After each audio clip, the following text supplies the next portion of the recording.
ఇళ్లలో దొంగతనాలు కూడా నీకే కారణం అయ్యి ఉంటుందేమో అని నాకు చిన్న డౌట్ ఉంది. అంటే అక్కడ మీ నాయకుడు కోర్టులోనే దొంగతనం చేశాడు, ఇక్కడ నువ్వు మా ఇళ్లలో కూడా జరబడి మా ఇళ్లలో ఏం కాగితాలు ఉన్నాయని కూడా దొంగిలించే స్థాయికి వచ్చావంటే అయ్యా మీరు కూడా దయించి ప్రెస్ వాళ్ళందరూ కూడా కోరుకుంటున్నా ఆయన జాగ్రత్త. రైతు పూట ఎవరన్నా ముసుగులేసుకుని నాకు కనిపిస్తే ఇమీడియట్గా నాకు కాల్ చేయండి ఆయన, నేను పోలీసులకు చెప్పి కొంచెం పట్టిస్తాను.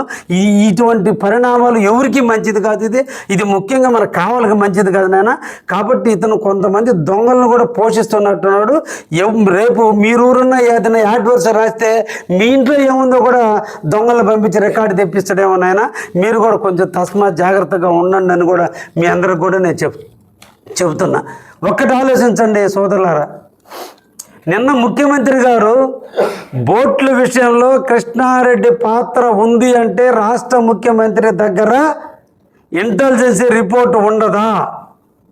వితౌట్ ఇంటెలిజెన్సీ రిపోర్ట్ కావలలో ఒంటి చేతి మీద మత్స్యకార భరోసా కార్యక్రమాన్ని ముఖ్యమంత్రి గారు నాకు అప్పచెప్పారు అంటే నేను నీతి నిజాయితీగా మత్స్యకారుల అండ ఎడల ఎంత నిజాయితీగా ఉన్నబట్టే ఆ పూర్తి ఆ కార్యక్రమం నాకు అప్పచెప్పాడు.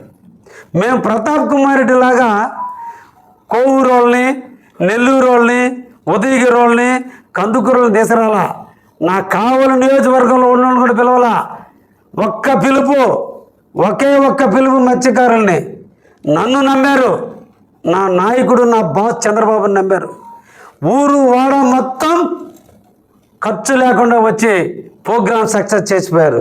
అంటే మత్స్యకారుల బోట్లలో నా పాత్ర ఉందా లేదా అనేది క్లీన్ చిట్ ఇవ్వాల్సిందే మత్స్యకారులు. ఇటువంటి మెంటలు వచ్చిన ప్రతాప్ రెడ్డి కాదు నాయన నాకు ఇవ్వాల్సిందే. నా మత్స్యకారులు ఇచ్చారు క్లీన్ చిట్.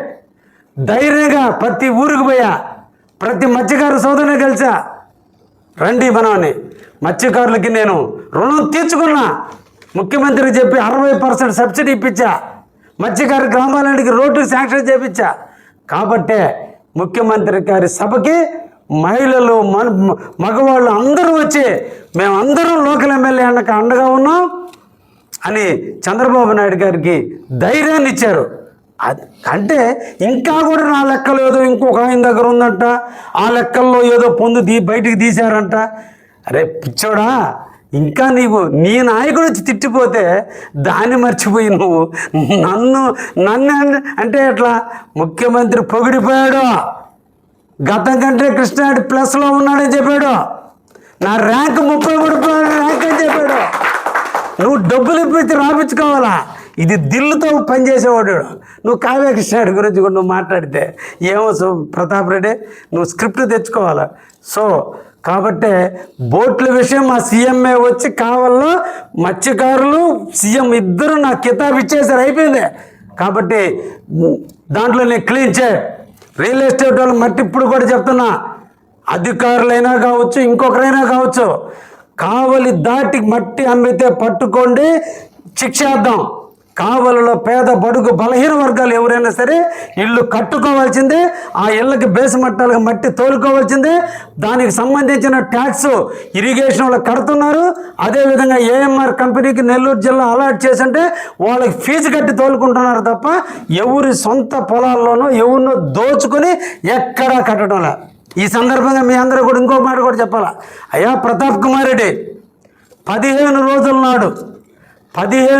నాడు నువ్వు ఒక స్కూల్ పెడుతున్నావు, ఒక బేపనోళ్ళ కడుపు కొట్టి దుర్మార్గంగా డబ్బులు కట్టకుండా ఆస్తి రిజిస్టర్ చేయించుకున్నావే.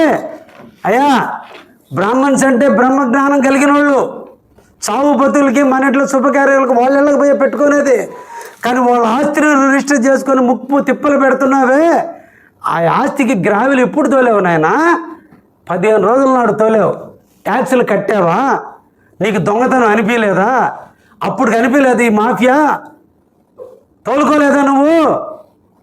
ముసునూరులో రైలు కట్టకు పరవడ పక్కన పెట్టేటువంటి స్కూల్కి కరెక్ట్గా 15 రోజుల ముందు దయించి ఒకసారి మీరు విజిట్ చేయండి. ఆ గ్రావెల్కి ఎంత ట్యాక్సులు కట్టి ఆయన తోలించుకున్నాడో చూద్దాం. నువ్వు చేస్తే నువ్వు మహారాజు కాబట్టి, పులకేశివి కాబట్టి నువ్వు తోలుకుంటే మటుకు అందరూ చదువు, సామాన్యుడు తోలుకుంటే మటుకు అది మాఫియా. మాఫియా. ఇంకొక మాట ఉన్నావు,